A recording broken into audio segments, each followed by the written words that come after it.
The story begins with an orphan boy named Rudo who lives in the slums and has the hobby of stealing trash from rich people's dumpsters. This world is divided into the white-walled city, where the rich and wealthy live, while filthy trash like Rudo lives in the black slums outside. In this world, there's a legend that every object has a soul, and it shows its true potential if you care for it enough, which makes it precious. But the rich throw away anything that's even a little used, and all of it ends up at a massive trash collecting site, which ultimately gets thrown into the great pit along with the people who have committed crimes. One day, on the rich side, a woman tells her daughter to toss out her stuffed toy after it gets a little damaged. She says fixing it will only make it look ugly, and they can always buy a new one. Hearing this, the little girl wipes her face and throws it away without a second thought as she starts talking about wanting a kitty cat for her next one. After that, her mom packs up all the trash and drops it into an underground vent, where it ends up in a garbage truck. The truck reaches the collection site, and Rudo jumps off on his way into one of the side rooms to look for anything usable.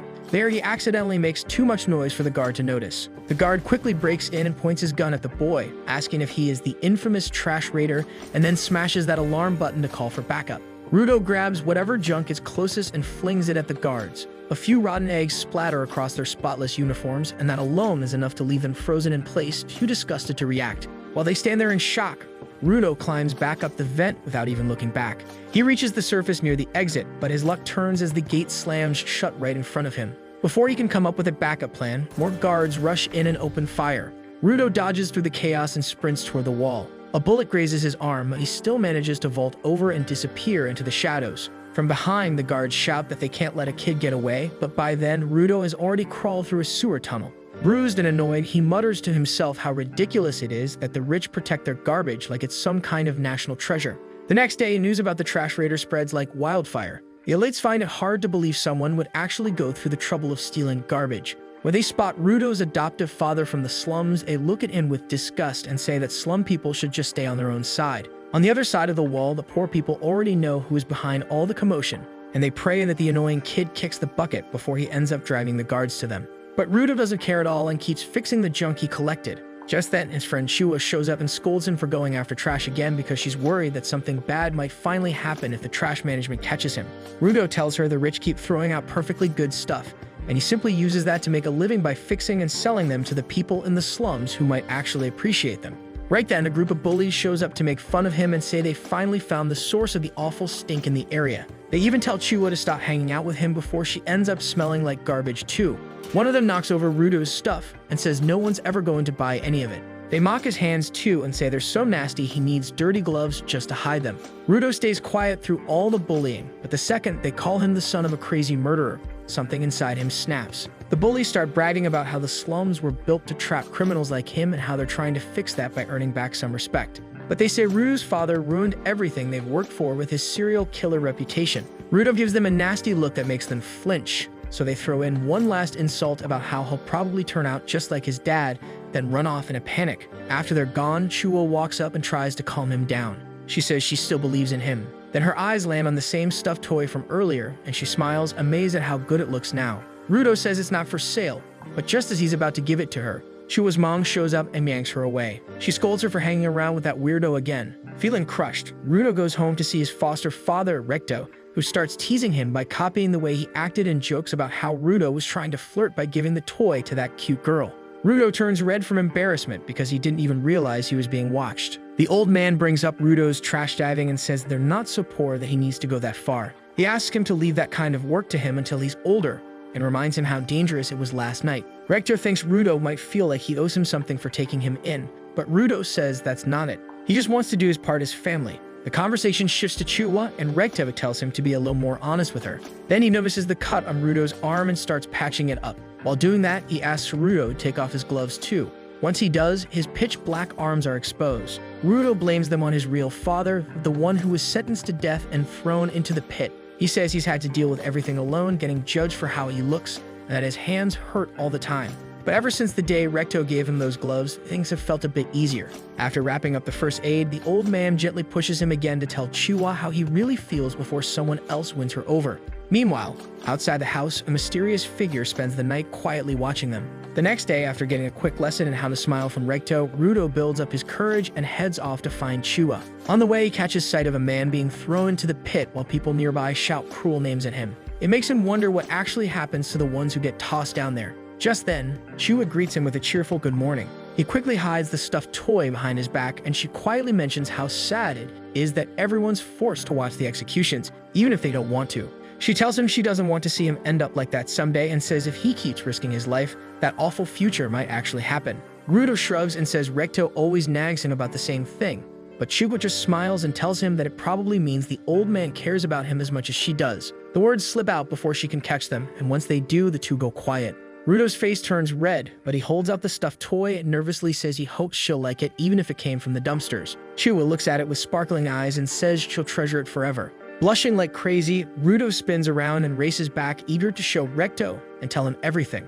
But as he turns a corner and rushes through the front door, he skids to a stop. A masked man is standing inside the house and Recto is on the floor, a sword plunged deep into his chest. Rudo rushes toward the masked man, desperate to save Recto, but the attacker easily knocks him aside and slams him into the wall. Rudo tries to get back on his feet, barely holding on, and watches as the man calmly picks up a book and walks away. Recto tries to speak. When Rudo promises to help him survive, the old man uses his final breath to shout at him, telling him to run away and change this garbage world. Just as Recto goes still, the guards arrive.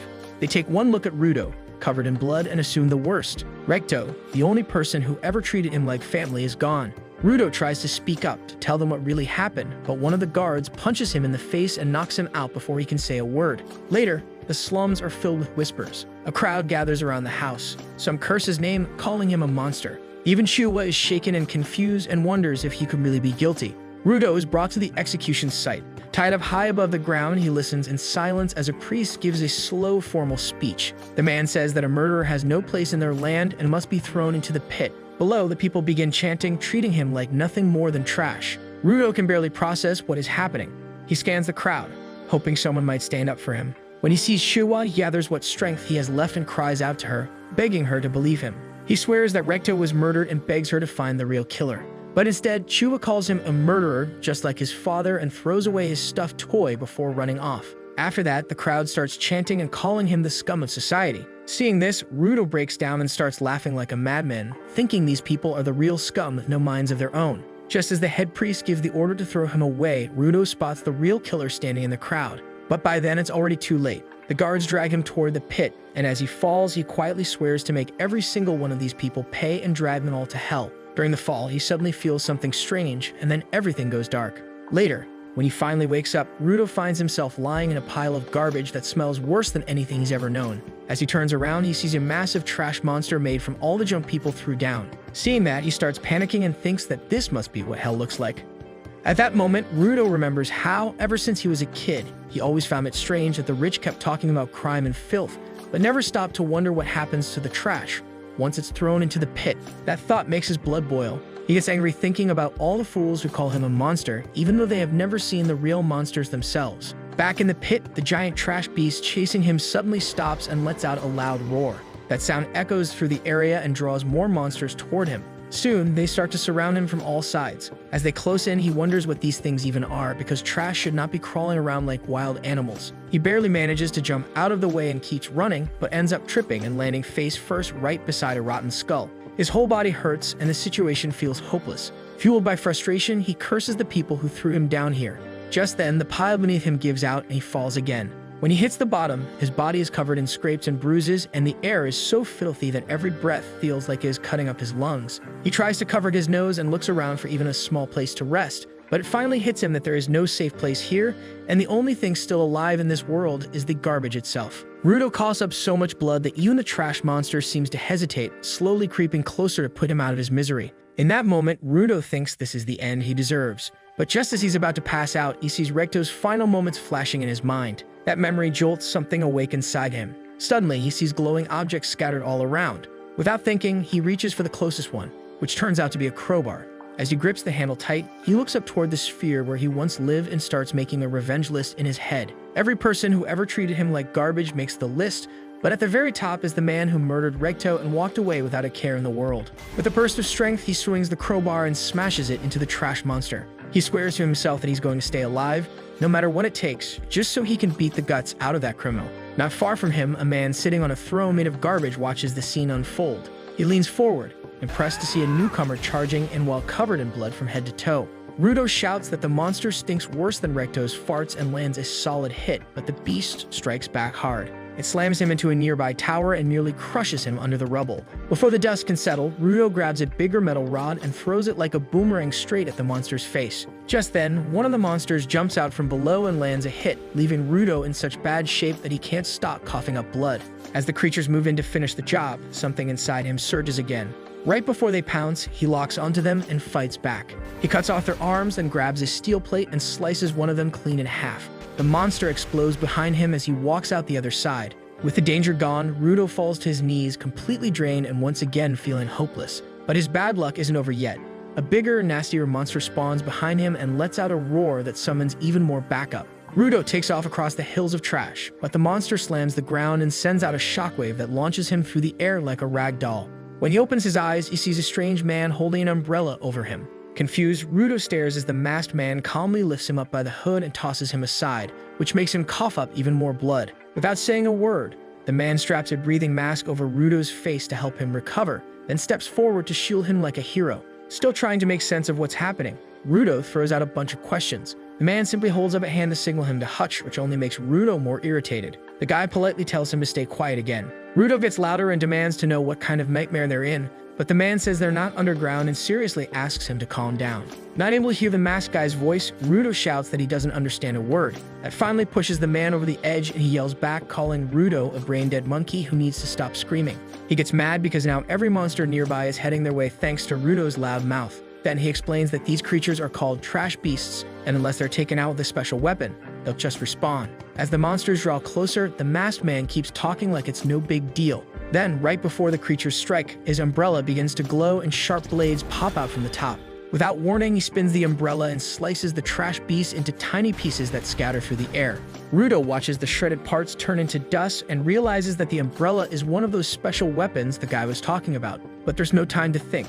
More monsters show up and the masked man charges in without hesitation. The first monster explodes the second he touches it, and after that, he jumps from one to another at a speed so fast that Rudo can't even keep track. Watching him land smoothly and float down with the umbrella like a parachute, Rudo feels a mix of awe and envy as he thinks that this is exactly the kind of power he needs if he's ever going to get revenge for Recto. Just then, one of the trash monsters builds up a dark sludge attack in its mouth and fires it at them. But the masked man blocks it with his umbrella just in time, and the sludge explodes on impact. Without missing a beat, he leaps onto the monster's head and uses a special move called Octa Shredder, which drills through the monster's skull like a jackhammer until it completely breaks apart. After the fight, he walks over to check on Rudo and looks a little surprised that the noisy kid is still alive. When Rudo weakly asks who he is, the man removes his mask and says his name is Engine from the Cleaners. But the moment he catches a whiff of Rudo, who smells like an old man's diaper, he quickly puts the mask back on, and by then Rudo finally passes out. In his dreams, Rudo finds himself remembering a time when he came home covered in mud after getting bullied again. He had told Recto that it happened because he spoke about objects having feelings. Recto, rather than getting upset, smiled and said he was proud that Rudo didn't fight back.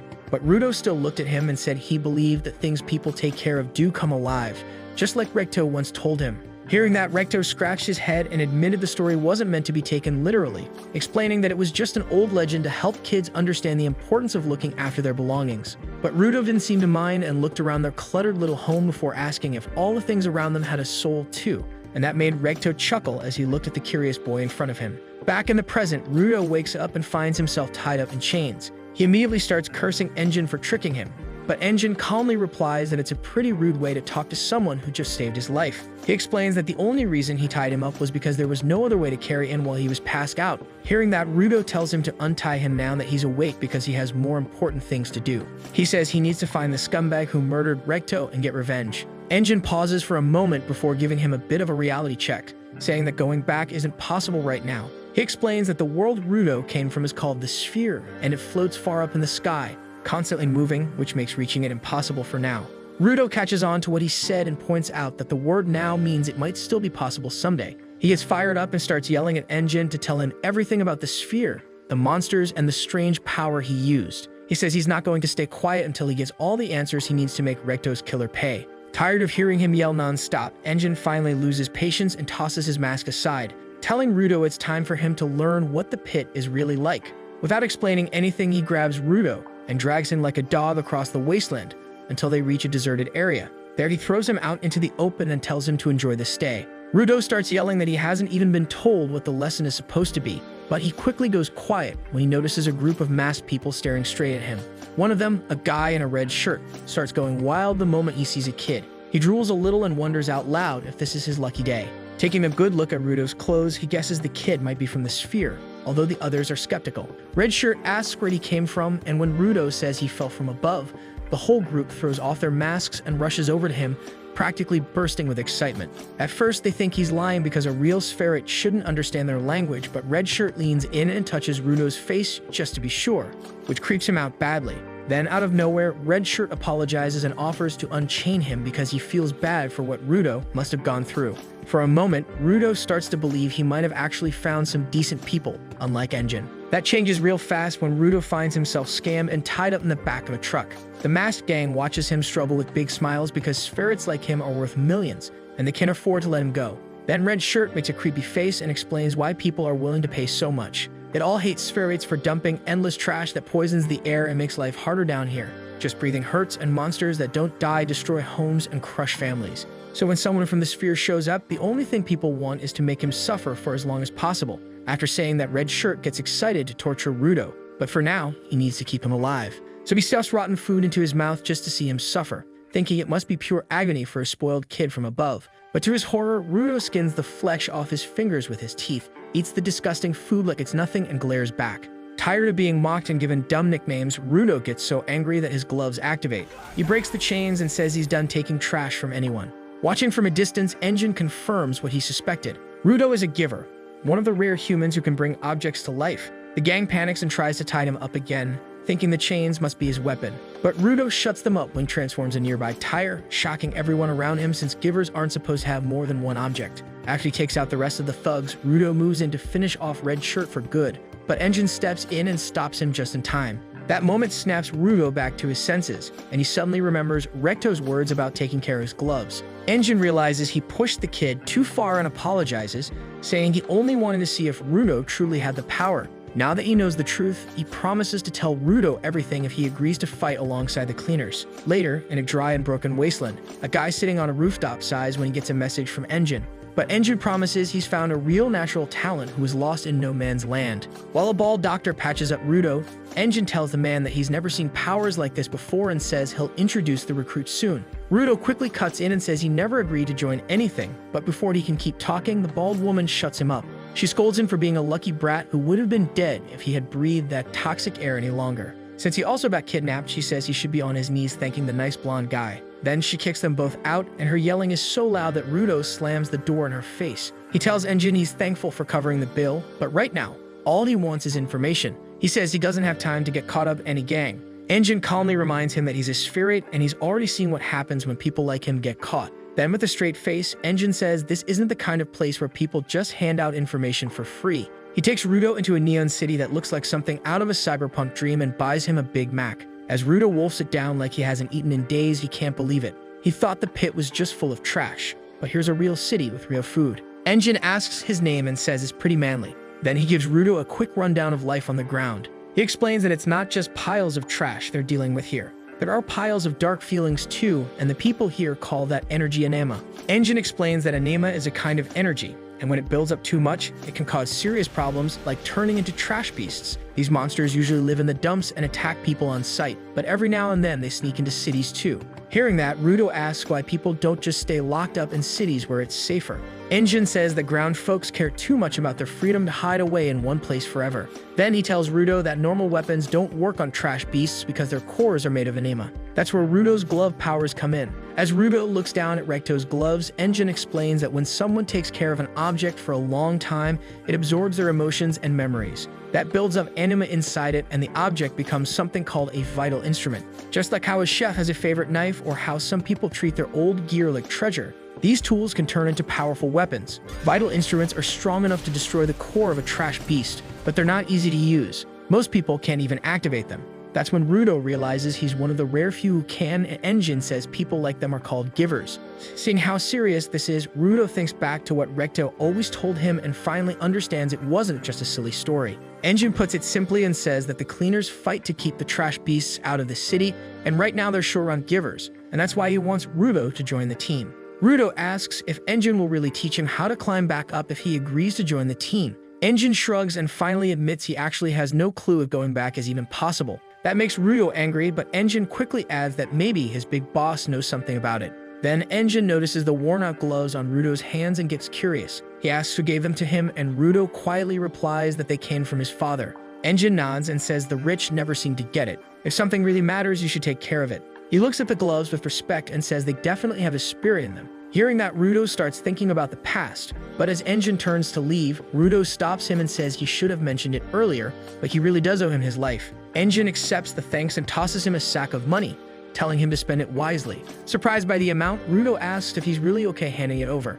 Engine casually says it's just the money he made from selling Rudo's clothes, and that's also how he paid for the treatment and the food. That really ticks Rudo off, but before he can blow up, Engine runs away and shouts that Rudo is seriously slow if it took him this long to figure it out. He tells him to wait there while he goes to get his trainer. As he leaves, Rudo swears to leave this dumb team the moment he learns how to climb back up. Just then, a cat decides it's the perfect time to steal the money and runs off with the sack in its mouth. Rudo makes a run for it and follows the cat into an alley, where he notices a stick sticking out of the wall and picks it up without thinking much of it. As the cat slips for a second while trying to jump off a trash bin, Rudo quickly uses the stick to pin it down and manages to snatch his money back. Just then, a stranger shows up and tells Rudo to return what belongs to him. Thinking he's talking about the money, Rudo calls him stupid and says it's his money, but the guy calmly replies that he meant the stick. Rudo laughs and says it's just a dumb stick, but the way he says it clearly gets on the guy's nerves. Without saying another word, the stranger shoves Rudo aside, snatches the stick back, and then starts sniffing it like a complete weirdo.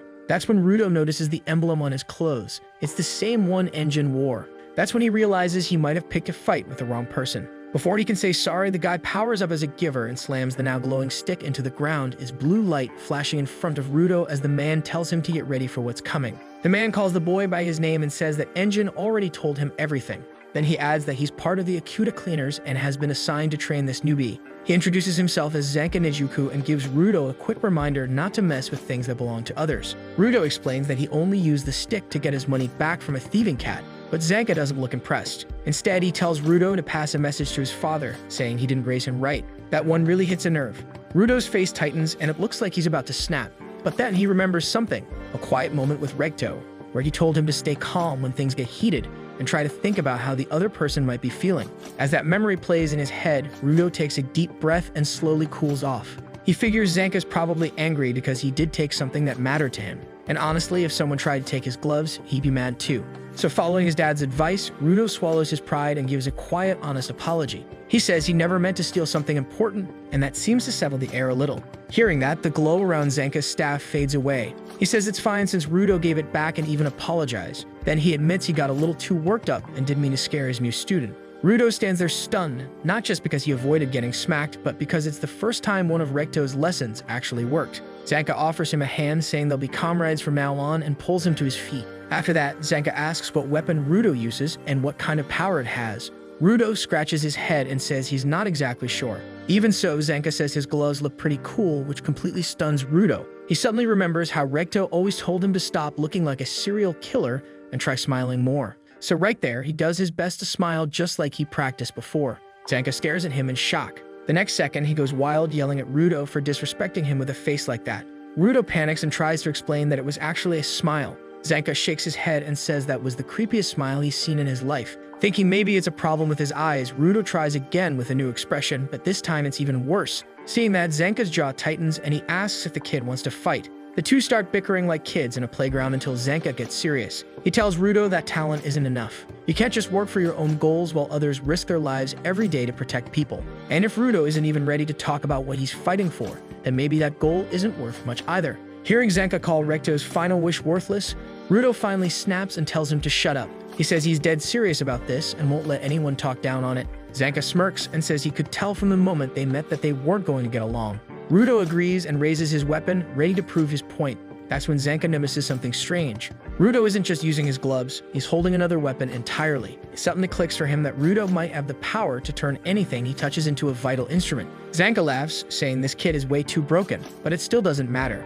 In the end, talent like his can't compare to raw experience. The next moment, Zanka's stick slams into the ground right in front of Rudo. Then he rushes in with a flurry of heavy swings, forcing Rudo back step by step. While beating him down, Zanka mocks him and says it's kind of sad getting smacked around by something as weak as a stick. Rudo finally gets a hit and that barely scrapes Zanka's cheek, but before he can follow it up, the man slams his staff down with one clean strike and floors him. Zanka chuckles and starts thinking maybe this kid's power isn't such a big deal after all. But then he sniffs something weird. Looking down at the mark on his cheek, his whole face twists in horror. Turns out Rudo wasn't just using any old stick. He was fighting with a toilet plunger. And now Zanka has poop on his face. Seeing that, Zanka begs Rudo to stop, but Rudo ignores the clean freak's protests and keeps swinging the plunger at him like it's a legendary sword. Zanka, who was all confident a second ago, suddenly shifts to defense mode, dodging every strike with panic in his eyes. Watching him run around like that makes Rudo wonder why this goofy weapon is actually working so well. He charges after his trainer, who now looks more like a victim begging for his life than a skilled warrior.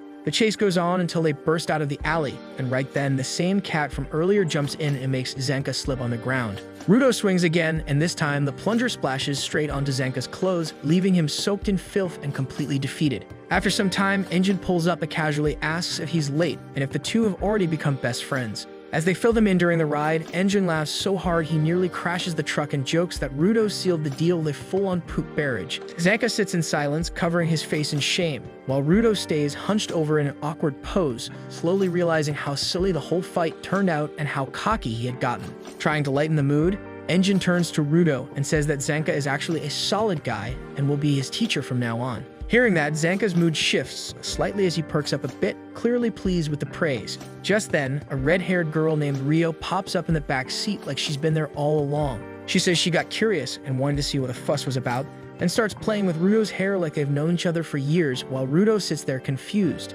thinking maybe life down in the pit isn't all bad after all. As Engine keeps driving, he tells them that their next stop is Cleaner's HQ. While Rio keeps playing with Rudo's hair, they arrive at a junkyard full of ruined buildings and mountains of wrecked cars outside a walled base. After Engine drives through the gate and parks inside, Rio dusts off her hands on the way out, looking satisfied, while Rudo just stands there looking stunned by the giant building that turns out to be the Cleaner's HQ. When they head inside, Rio waves him goodbye and Engine calls Rudo over to the front desk, where he introduces him to a woman named Semu. But during the introduction, Semu suddenly stabs her fork inches from his neck, not at him, but at the annoying flies buzzing nearby, leaving both him and Engine speechless. Then she warmly welcomes the new recruit and says that while she already heard about his talent and where he came from Engine, she still wants to check his potential herself. Engine explains that Semu's vital instrument is her special pair of glasses that let her see deep inside people to read their true abilities. Rudo is surprised that vital instruments like that even exist. When she activates her glasses and her eyes glow gold, she briefly enters Rudo's mind, but she gets instantly pushed out. Seeing that, Engine asks what she saw, and she explains that he is good at physical things and has a strong bond with his vital instrument. But the problem is that the connection is unstable, which means he still needs training to fully control it. When Semu glances to the side, Engine asks if something else is wrong, and she casually says he has some poo stuck on his neck, which makes Engine burst out laughing, that it's no wonder the flies kept buzzing around him, and he teases Rudo that he needs to stop playing in the dumps. After he thanks her, Engine takes him to meet the boss, but on the way out he notices that Semu's expression is still serious. As they walk, Engine explains that there are around 100 cleaners in total doing different jobs, but most of them are usually out handling work all over the pit. With that said, Engine offers to introduce Rudo to some of the others and opens the door to a nearby room, thinking it will be mostly empty, but when over a dozen cleaners are inside, giving them cold stares, he quickly shuts the door and says they can do that later. After that, they reach the boss's room, and just before Rudo can walk in like an idiot, Engine stops him, knowing full well Rudo is probably about to barge in and demand to know how to return to the sphere. He warns him that nothing comes free down here and that Rudo will need to earn information by doing work first. Then he reminds him that while he chose to reveal his own vital instrument, it is an unspoken rule not to ask others about theirs, especially not the boss who keeps his secret. Even so, the cleaners trust him anyway. After taking a deep sigh, Rudo finally walks into the room only to see it completely empty. Right then, Semu shows up and casually says she forgot to mention the boss is out. Rudo is disappointed, which makes Engine smile, and he then asks her when the boss will be back, but Semu simply shrugs. Engine is irritated at the boss, who should respect time a little, considering he is supposed to be the leader. Just then, Rio sneaks up from behind and suggests our boy tag along with her as a trainee on her works, since he cannot join the cleaners until the boss arrives. She gets into an uncomfortable position and argues that she wants to know more about him. After she takes him in, they start to discuss the client's request that a nearby town is facing the threat of some small trash beasts approaching it, and they simply want to dispose of them. Rudo then asks what this polluted zone is, and Semu looks at Engine, asking him why he still hasn't told the newbie about it. Engine explains that he did mention it but renamed it the dump area to make it sound easier. Semu calls the guy a half-wit and turns to Rudo in order to explain. She tells him that the ground is divided into two zones, one of which is the safe zone, inhabited by humans, and the other is home to the trash beasts called the polluted zone. She further adds that the place he unexpectedly landed in was a very special polluted zone called No Man's Land. There are currently 4 of these, and most humans are bound to die in that area as they are full of ginormous trash beasts that even the givers have a tough time fighting. She tells the boy that he was lucky Engine somehow wandered off to such a place, and then asks him what he was doing there. Engine intervenes with a stupid, meaningless argument, and the receptionist then takes out a mask from under the desk and hands it over to Rudo. She asks him to put it on whenever he is in the polluted zone, as breathing the toxic atmosphere there can make him dangerously ill. She elaborates that without this mask, a person would die in no man's land in about 15 minutes. As the story progresses, the gang has already headed over to the quest place, and all of the cleaners are wearing these masks. Rio tells our boy that it would be an easy job, but she still wants him to pay attention. Rudo looks at the trash zone in front of him, wondering just how long he had breathed the air while he was in there. However, this place is exactly how he had pictured the pit to be when he was back up in the sphere, as there was no information about people living down here. But still, his eyes sparkle when he looks at the trash, because for a trash thief, this place is no less than a treasure trove. Rudo asks Rio who the people alongside them are, and Rio explains that they are merely supporters, as they do not have powers like them. One of the supporters greets Rudo and extends his hand for a shake, and when Rudo does the same, he ends up getting his hand gripped tightly. Rio tells our boy that this supporter has a beyond human grip strength, which is powerful enough to even smash a trash beast's outer shell. Rudo worries that he might not even be able to keep up with these people, but he still decides to pay close attention so he can watch and learn. Just then, the supporters give them a heads up, and the trash beasts start popping out in front of them. Rudo panics when he sees a whole herd of goat-like trash beasts, arguing that no one mentioned they would have to fight this many, but Rio tells him to stop worrying, as these are just slowpokes and pretty weak monsters. The trash beasts try their best to attack the barricade, but they barely even make a dent. Rio calls Rudo lucky that he gets the chance to watch and learn. Just then, a larger, bull-sized trash beast shows up, and Rudo panics again when he sees it, arguing that they should call for reinforcements. However, Rio tells him to take it easy. She says she doubts the herd will get any bigger than this, and if they can round them up quickly, they could head home early. Then out of nowhere, Rio smiles and says she wants to throw him a welcome party once they get back, but he replies that he is not even an official member yet. So she suggests a different kind of party, deeply concerning how she can be so chill on the battlefield. Rio sighs when she hears that and gives him advice that staying calm is the most important thing in the underground. That one line snaps him back to focus, but the mood dies down instantly as a giant beast suddenly smashes through the wall beside them. Rudo tries to stay calm and tells himself it will be fine, but when he looks at Rio, she is stoked by the cool monster because even though it is not ideal for training, strong enemies get her heart pounding. Seeing how pumped she is to fight the behemoth, Rudo keeps repeating like a broken record that all is okay. After that, he notices the scissors in Rio's hands start to glow. As a whole horde of beasts charge her way, she tosses the scissors into the air, and they transform into a massive pair mid-air. Rio lands right in the middle of the enemies and cuts through the trash bowls all around using just her feet, leaving Rudo stunned. The supporter explains that Rio is called the Ripper, and she is one of the rare cleaners who use their vital instrument with their feet. While Rudo watches in awe, the supporter warns him not to space out and stops the bull rushing at him from behind. After crushing its face with raw grip strength, the guy yeets it over to Rio, who slices it clean down the center and tells him to keep them coming. So while Rudo stands there, he watches the supporters weaken the beasts and toss them to Rio like the dream team. He is blown away by how amazing real cleaners are and suddenly remembers the time he said like a fool that he would offer help just to get what he wanted. With the small fry cleaned up, Rio turns toward the big one right as it slams down in front of her. The supporters quickly move out to stop the others from joining the fight. At that moment, Rio notices one of the beasts is still alive and rushing toward a supporter who tripped over its horn. Just as the guy thinks it is over, Rudo blocks the monster from gobbling him because if he wants the cleaners to share their intel, he cannot afford to be dead weight. In order to prove his worth, Rudo lights up his power in a reddish aura as the weapon he's holding gets imbued with his energy, and its shape changes into a web-like pattern. At that moment, Rudo starts to think about how he is actually using his power and gets scared, realizing that he has no clue how to tap into it. The monster keeps pushing forward and manages to break his weapon. Just then, Rio steps in and tells the boy that he has done a great job. The supporters apologize for their carelessness and ask Rio about the update on the huge trash beast. Rio explains that it is not a typical monster, as no matter how many times she cuts it in half, it still won't go down. The supporters then head back to alert the surrounding towns and the base about this new monster, while Rio gets back to the fight. She jumps on top of it and starts chopping the thick wires on its head, and finds something shining there. She wonders what that is and decides to destroy it, but the monster shakes its head and throws her away. After that, it regrows its hair and starts powering up and goes berserk.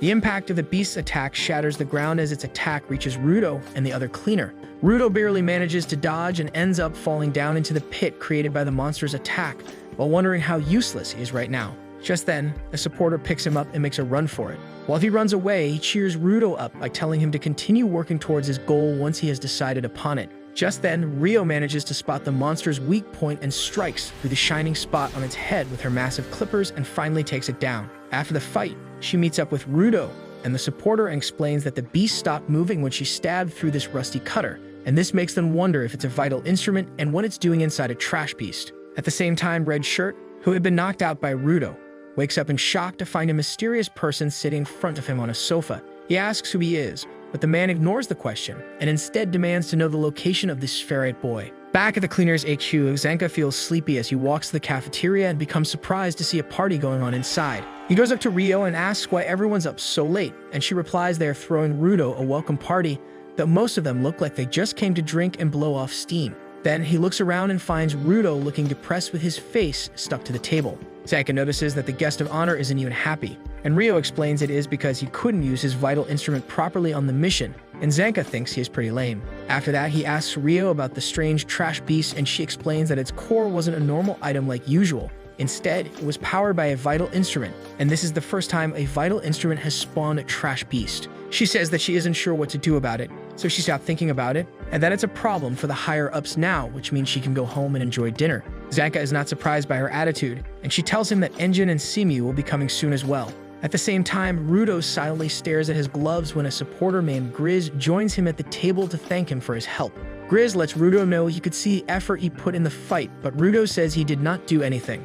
When Grizz tells him he saved Follow's life, Rudo does not recognize the name, and Grizz explains that Follow was the young supporter with goggles who nearly got crushed if Rudo had not stopped the trash beast. Still, Rudo is frustrated that Rio had to bail him out because he could not use his power, and he was just like this on the surface, always losing control and having Recto bail him out. The reason he is mad at himself is that he always needs saving and never lives up to what is expected from him, but Grizz thanks him again, which stuns him. The man says that most cleaners think supporters are so weak that they are practically dead weight, dragging them down, and now most of the new recruits think that way as well, but Rudo is different. Grizz smiles as he says that Follow joined because he wanted to fight the monsters, but because he is powerless, he is working hard while caring for his object, hoping he will become a giver and get back at the givers who make fun of him for being a weakling. After that, he advises Rudo to forget about expectations and remember what his goal was from the start. Hearing that, Rudo wonders what it should be, and Grizz tells him to remember his regret when he was thrown in the pit, and his goal will naturally come to him. Finally, Grizz tells him to be confident and pats him on the head, which makes Rudo really emotional, but the moment is quickly ruined when Engine leans on him from behind. Engine is surprised that Rudo hasn't eaten yet, and Rio warns him that there won't be any food left for him, even though she's the one who ate most of it. With that said, Grizz invites Rudo to eat with him and the others, and Rudo is stunned when he sees everyone smiling at him warmly, so he happily goes along. After that, music starts playing and a strange guy begins spray painting on the wall. Engine tells Rudo to watch the name Gob closely because he's a man who does what he wants with confidence. As Gob paints, the crowd yells at him to stop because the paint stinks, but he keeps going. Engine asks him not to draw trash this time, but Gob grins and says he can't make promises. With a bright glint in his eye, Gob continues and Rudo is amazed by his dedication. Meanwhile, in the dark room, Red Shirt is injured from head to toe and begs the man to spare him since he has told him everything he knows. The evil man grants his wish by putting a blade in his mouth and swiftly pulling it out while repeating the description of Rudo that Red Shirt gave him.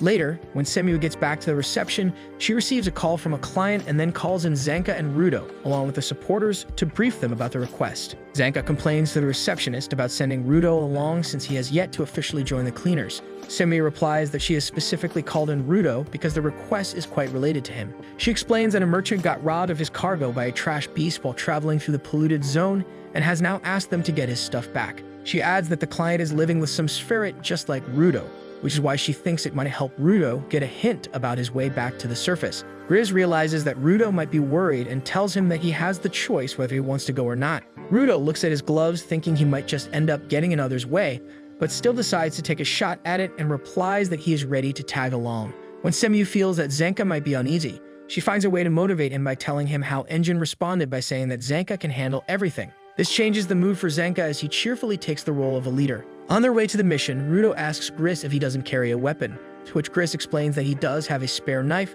but he prefers fighting with bare fists. Follow teases Gris by revealing that he prays to some random talisman every time he leaves for battle, and while Gris is showing his item, suddenly they're startled by a stranger standing behind them wearing a scary mask. The stranger explains that she is the client and thanks everyone for coming for her request. She says that she will guide them to the trash beast's lair. Rudo gets excited and quickly asks a bunch of questions about the Spherit. The merchant lady simply replies that she was carrying her cargo when she came across the Spherit and took them in.